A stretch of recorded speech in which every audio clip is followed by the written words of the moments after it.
This is Regained Wellness Podcast with Jamie Logie, episode 173, 5 different exercises to start your day with.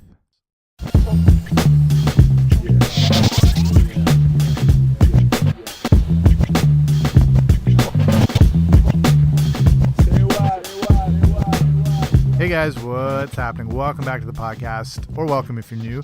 I'm Jamie Logie. I run regainedwellness.com, and this is the Regained Wellness Podcast. So thanks for coming on out today. And this episode, more, again, another fitness-based one, and talking about exercises and workouts that you can do first thing in the morning, and how to incorporate them, and the benefits of doing exercise then, and which ones are good, and how you can put it all together. So it'll be a good sort of snapshot of that whole morning exercise thing. So, but before we start, if you haven't already, make sure you subscribe wherever you get your podcasts. I should be there. Apple Podcasts, Stitcher Radio, all those places. Yeah, that way you get them sent to you each week. Okay, let's do this. Okay, so looking at doing workouts in the morning, what should they look like? What should they be? Why are they important? It's really the approach is that whatever way you start your day, that can set you up for success throughout the rest of the day. And I say this really includes your morning workout, exercises, everything like that. If you've never exercised in the morning, this might be a good time to try it. And, not only can it help you wake up and get you going, it can really kick your energy levels into high gear, boost your metabolism, and keep those things elevated throughout the day. And the thing with I get, people wanting to work out later in the day, like 5 o'clock or 7 after dinner or whatever. The one thing with the early morning exercise, it can really help with things like creative thinking, focus, memory, for the upcoming day and being at work. And it can also help you sleep better that night, because when you work out first thing in the morning, it kind of kicks off not only like your metabolism and things like that, but your circadian rhythm and your biological clock. And when it's started, that means it can run properly. And by the time you'd normally go to sleep, or when your day's winding down, it is also transitioning into that as well, compared to, say, if you not that these are bad at all, but say you work out at 7 at night, everything is like your body's sprung into high gear again, and your body's more alert, and there's different mechanisms and hormone releases that not for everyone, but might prevent you from sleeping. Like your circadian rhythm is maybe a little more engaged because your body's more engaged. Not always, but the advantage is when you do it in the morning, it can function on the normal day cycle, and that means it transitions at night, and that can help for better sleep. When your circadian rhythm or biological clock is working optimally, that can then helps your sleep, and then that helps with everything else. So if you've been, working out after work, you may find you dread it. You might find you're already tired from the day. Your strength levels might not feel their best. And not to mention the gym is packed to the rafters. And depending on, I'm recording this in February, and we're getting into, where the New Year's resolution starting to dwindle a bit. The gyms are not yet. It's usually around the start of March where people abandon a lot and the gyms go much, much quieter and emptier. Historically speaking, based on, I've worked in a ton of gyms in a lot of different cities and countries, and it's almost a perfect science how it works out. Personally, I won't work out past, at the absolute latest, 1 or 2, because I will refuse to work out at 5 o'clock whenever the gyms fill up. Nothing makes me madder than today. I actually walked in and it was a busy lunch, and it infuriates me. And so depending on your gym, it's hard to find those perfect times and the availability you have yourself. But that's just me. I just would refuse to go. I'd rather go hiking or running, whatever, than try to go into a busy gym. But again, that's me. So, and again, just starting the day with this exercise, it has a real positive spillover to all the other areas of your life. And working out in the morning can really just set you up for success. And it doesn't have to be even a super intense thing. So let's look at 5 different exercises you can start the day with. So the first one, just simple walking. And if this seems too basic, it's really something you need to get over, because walking is honestly one of the most underrated forms of exercise out there. It's something that more people should incorporate into their lives. I've seen people have amazing results who've never even stepped foot in a gym just by taking on walking programs, and the amount of weight they've lost, health markers they've improved, just feeling better just from walking. If you have a job that doesn't keep you active, this to me is probably one of the best things to do first thing in the morning, just to get yourself moving earlier in the day. And then walking then is going to help you get all those steps in early, and then anything you get later on is a bonus compared to like where if you've had a long busy day, you just don't want to be on your feet anymore, or you just want to take it easy. If you start the day off with it, it's really going to have a good carryover. And then walking's just awesome because it's a low impact exercise. It's good for those with any knee or joint pains. You can do it anywhere. It's free. It's my personal ideal price point. And the thing with walking is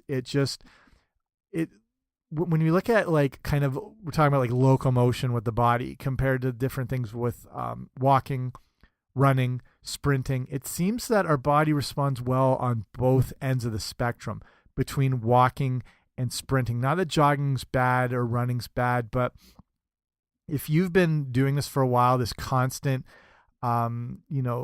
repetitive running where you're pounding your ankles and joints on concrete, I'm not saying this is a situation for you, but there's a lot of people who over time are going to develop some issues and back problems and joint pain and knee pain.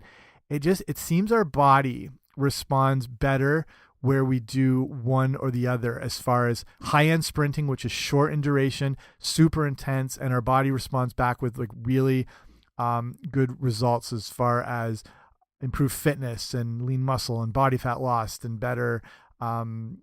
It increases your insulin sensitivity, just a lot of these good hormonal markers. And then it's easier on, even though it's intense and fast, it's more of a muscular workout. Your joints and knees don't get affected as much as they would compared to like a 30-minute run. And then on the other end, walking, good results, good health improvements, but without any knee or joint pains. It's a little lower impact. So I mean, if you've been running regularly and it's working well, perfect. If it's starting to cause like little issues here or there, it might be a sign to kind of give it some variation, just so that repetitive motion doesn't catch up with you. Again, like it's so easy to do first thing. You can just do it as soon as you wake up. You can keep your clothes and your shoes right by your bed if you need to make the process easier. So depending on how much time you have, I'd start with like a good 15 to 20 minute brisk paced walk. Just to know that you're in the right range where, it might be helping to burn more body fat or improve cardiovascular health. You want to be going at a pace where you can still carry on a conversation. If you're not able to do that, it's not that it's bad. It just might be more intense to sustain over the whole time. So, after a while, you can increase your time, distances, and you may find yourself just setting your alarm earlier to get a longer walk in each morning. And then just being exposed to the outdoor air. Not that our air quality is perfect, but it's still, something relatively fresh air you need to get in. Sunlight, depending on the time of year. I mean, you're always going to be exposed to sun UV rays, even through the clouds. So that's just important for your overall health and well-being. So number 2 for exercises you can do first thing, swimming. And swimming is incredible. I suck at it, and it's something I've tried to do more, but it is a full body workout that uses both your cardiovascular endurance system and your muscular endurance system at the same time. It works pretty much every muscle in your body and is amazing for great core engagement and activation. I mean, honestly, just look at a competitive swimmer. They are hands down probably the fittest athletes on the planet. I'd say between them, long distance cyclists, and maybe rowers. I mean, it depends how you want to classify fitness and everything like that. But as far as just like cardiovascular endurance, muscular endurance, VO2 max, swimmers are just like other human beings. It's like they're a different species, how amazing their bodies work. Another great benefit of swimming for your morning workout, it's great if you have any injuries. The buoyancy of the water really helps to limit the resistance on your body. This is great if you have knee issues, back problems, ankle or joint pain. You still get the resistance of the water to help strengthen your muscles, but without that impact that comes from the constant running, or if you're doing like, super intense strength training or anything like that. So if swimming isn't your strong suit, like me, you can start off by just doing even just walking laps in the water. It's just another great low resistance workout that's really beneficial because you really have to push your entire body through that resistance of the water. And the harder you go, the tougher it is. It's really good if you have some nagging injuries. After a while, you can progress to, or progress, however you say it, you can mix in some swimming laps to further increase the exercise. You can alternate between a walking and a swimming lap. Honestly, all local pools, if you have anything near you, like YMCAs, whatever, they all will have great swimming instruction. So if this is brand new to you, it's something to look into getting, just swimming lessons to get you up and running. It's affordable, it's effective, so it can make a great early morning workout. Okay, number 3 is going to be for morning exercise is going to be high intensity interval training. And this is a more intense form of a morning workout exercise, but trust me, it will get you going. So high intensity interval training, or HIIT training, is when you engage in an intense period of exercise followed by a slower paced recovery period. So you can do this in many ways. An easy example is like using a stationary bike. And I've talked about high intensity interval training a lot on the show, and you can check out some other episodes if you want to listen to, if you want to check out the show notes today, which is regainedwellness.com/173.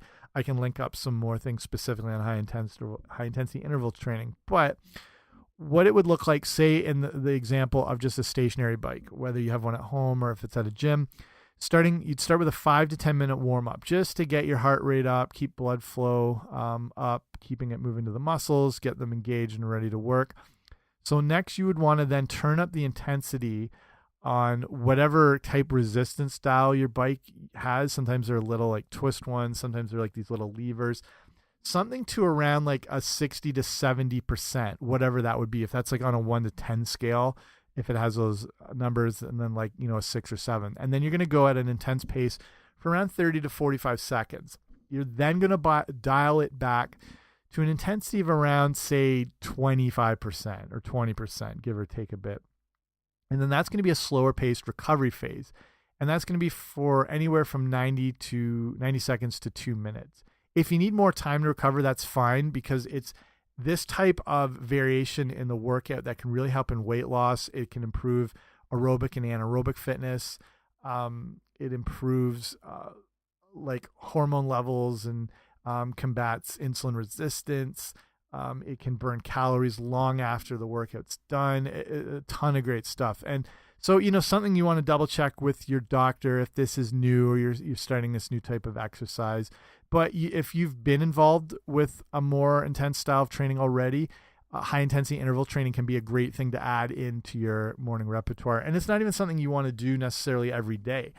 You're probably better off not doing that. It's something that works maybe 2 to 3 times a week. So it's easy just to spread out and try. When you're doing that workout, with that 30 seconds on, 2 minutes resting recovery phase, you can do anywhere from 3 to 8 rounds of this and then follow that with a 5 to 10 minute cool down. So that whole workout won't take you more than 20 minutes. I mean, you can do this whole thing. When I do it, I usually do it in 10 minutes. So I'll do it at the end of a normal workout, and that'll involve usually around maybe 3 to 4 rounds of those 30-second sprints. So very easy to incorporate. And then there's other forms of this. You can do this on a rowing machine. You can do it outside, running and then doing walking intervals. You can use an elliptical machine. There's a ton of ways to do this. It's just this variation between high intensity sort of sprint phase and lower paced recovery phase, and your body responds back incredibly well to it. So the next, number 4 for good early morning exercise, circuit training. So circuit training incorporates in some of the same principles that are going on with high intensity interval training. Circuit training is just about engaging your whole body and doing an intense period of work in a short amount of time, followed by a rest and recovery phase. So circuits are great because they can always be different, and we can do them with body weight. You don't have to have special equipment. You don't have to do them at a gym. You can do them at home. You can do them at the gym too. But what it would look like with a decent circuit is starting by taking 3 to 4 exercises, and you do all of them in a row for, say, around 30 seconds each. So say, I'll get to examples in a second, but say you've got 4 exercises. So you start the first one, do it for 30 seconds, immediately go to the second one, do that for 30 seconds, do the third one for 30 seconds, and then if there's another one, do that. Then you would rest for around 90 seconds before you do them all again in a row. And then you can do 4 to 5 rounds of this. So again, it won't take a lot of time, easy to fit in the morning, get you up and running and active and alert and feeling good. So here, if you're doing body weight ones, which I think work best because it incorporates in more muscle, you can go at your own intensity.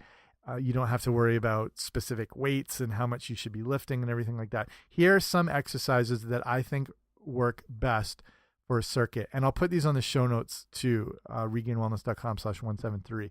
So you've got burpees, full body exercise. The guy invented the burpee. His actual name was Royal H. Burpee. It sounds like an awful McDonald's product, but that was his actual name.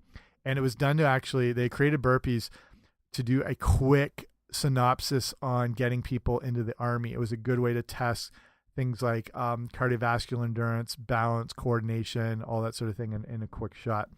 Then you've got mountain climbers. So that's where it's like you're in a push-up position, but you have your legs driving back and forth. You can do lunges, you can do push-ups, you can do skater hops. That's where you're going to start weight over your feet, and you're going to use your one foot and drive off it to the left, land on that one foot with good balance, and then drive back off it onto the other foot. So like the motion a speed skater would do, sort of that back and forth type move. You can do bodyweight squats, you can do jump squats, you can do planks, you can do leg lifts, you can do crunches, all sorts of things. So, just pick 3 to 4 of those exercises and create a circuit. And just with these, what is that? 1, 2, 3. That's just 10 exercises there. You can put hundreds of different circuits together. There's an endless supply because you can vary the way you do them and the order they're in, and then swapping out exercises. There's honestly probably like thousands and thousands of workouts that you can do just from those 10 exercises.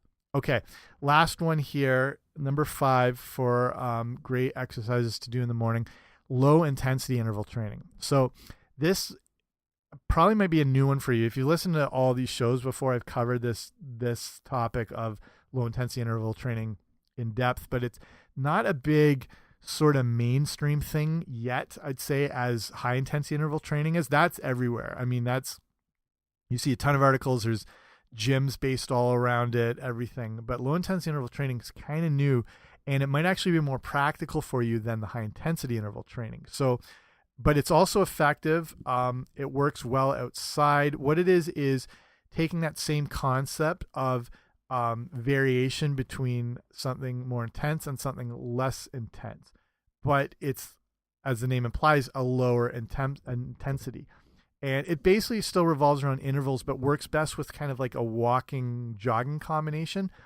So what it would look like is starting out with your normal walking pace for, say, around 3 to 5 minutes, just how you'd normally go, getting sort of warmed up. Then you would go into a light jog or a brisker, faster pace walk for around 90 seconds. Then you're going to go back to that regular walking pace for 3 to 5 minutes. And then you're going to repeat this over the course of half an hour. That's all it's going to take. So you might need to keep your phone with you, or your timer, or like Fitbit, or whatever you use to keep an eye on it. So if you're starting out and brand new, you can do these in 5-minute increments. So start out walking for 5 minutes, do that 90-second higher pacing. Doesn't have to be a jog, but just a faster, brisker pace. Then you can go back to the regular walking pace for 5 minutes, then back to the faster pace and repeat that. And then as this becomes better or easier, you can do it down to 3-minute recovery intervals, and then vary it like that. So this is another great way to improve your fitness. You still get some of these results that you get from high intensity interval training, like improve cardiovascular health, the weight loss. improving the hormonal markers, like improving your insulin sensitivity and how your body is able to handle sugars, all those different things. That again, like your body just responds well to variations of intensity, and it responds by providing improvements and changes in the body. And those aren't just physical aesthetic changes, but again, like health changes and hormonal changes. And this type of workout is very good if you want a lower pace of activity, or if you're older and you don't want something super intense, or you're working through some injuries, but you still want a good form of exercise. Try this low intensity interval training. So I think that's a good place to wrap it up. So, I mean, I recommend that you try these early morning workouts or some form of the workout. I'm really sure that if you do start it, you may wonder why you never had before. And I like it personally as a way, again, to get the day going and feeling like you've accomplished something earlier. It's kind of like what is the Rock, the actor, The Rock, he calls it, I think, his anchor, that getting the workout done in the morning is the anchor and the base for the day. And then it sets everything up better, and there's more likelihood for success, and there's just that feeling of accomplishment.